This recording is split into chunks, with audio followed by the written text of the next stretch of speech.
எதுக்காக தளபதி இந்த wine shop லேப்டாப்ல இருந்து அம்மா குழந்தை பெருக்குமா மொட்டை பெற்று கொடுத்தா அம்மா அத்தனை வளர்த்தாங்க.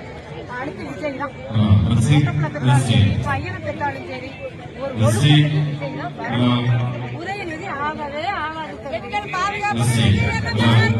கண்டிப்பா தளபதி வந்து கண்டிப்பா அது வேண்டாம். எங்களுக்கு கரெக்டான வேலை கொடுங்க, கரெக்டா நியாயமான வேலையை கொடுங்க. அதுக்கு மக்கள் எதா இருந்தாலும் வாங்க.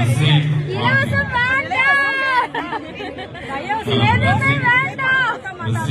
பணம் தயவுசெய்து வாங்காதீங்க. எல்லாம் இப்ப எல்லாம் எல்லார் வீட்லயும் மொபைல் இருக்குது. யார் வீட்டுல வாங்கினாலும் பசங்க போட்டோ எடுத்து தாறு மரம் ஆளுங்கட்சியா இருந்தாலும் எதிர்கட்சியா இருந்தாலும் தாறு மரம் கிழிச்சு விட்டுருவாங்க. பயப்படவே வேண்டாம். அவங்களாலதான் தம்பி பேச தெரிஞ்சு அவங்கதான் தற்கொலை நாங்க இருக்கிற இடம் தெரியாம இருந்து வந்த வேலையை கரெக்டா செஞ்சுட்டு போயிட்டே இருக்கணும் எங்களோட எய்மு. கண்டிப்பா சம்பவம் இல்ல. எங்களுக்கான தகுதி தமிழ்நாட்டோட தலையெடுத்த மாத்து எம்ஜிஆர் ஆட்சியில நாங்க இருந்தோம். ஸ்கூல் படிக்கும் போது இருந்திருப்போம் மாட்டேங்குது. அதுக்கப்புறம் இப்ப நாங்க கண்டிப்பா எங்களோட ஜெனரேஷன் நாங்க என்ன பண்ணுவோம், ஒரு நல்ல பணியிடத்தை வர வைப்பாங்க.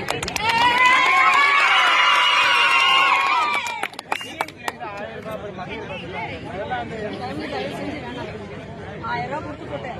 3000 4000 வீட்டுல இருக்கிற ஜாமான் சட்டை பூரா அடகு வச்சு எல்லாம் வேற பக்கம் போய்க்கிறோம். கொடுக்குற ₹1000 நாங்க கொண்டு போய் வாரத்துல எதுவுமே லாய்க்கல. 1000 தயவுசெய்து வேண்டாம். 1000 பாதி பேத்துக்கு வரல. ஏன் இப்ப போய் நானெல்லாம் வரல. அதுக்கு பதில் நீ வீட்டுக்கு அரிசி வரணும். ஒரு சிப்ப அரிசி நீ தூக்கி போட்டுக்கலாம்ல. அதான் செஞ்சிருக்கலாம். நீ உன்னோட பகமானத்துக்கு வாழைத்தாரு இளநீ எல்லாத்தையும் கட்டி விட்டுட்டு போறேன்.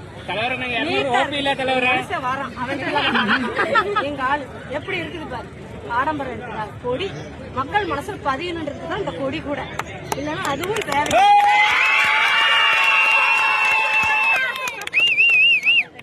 அடுத்து எங்க அண்ணன் தான் வர்றாரு.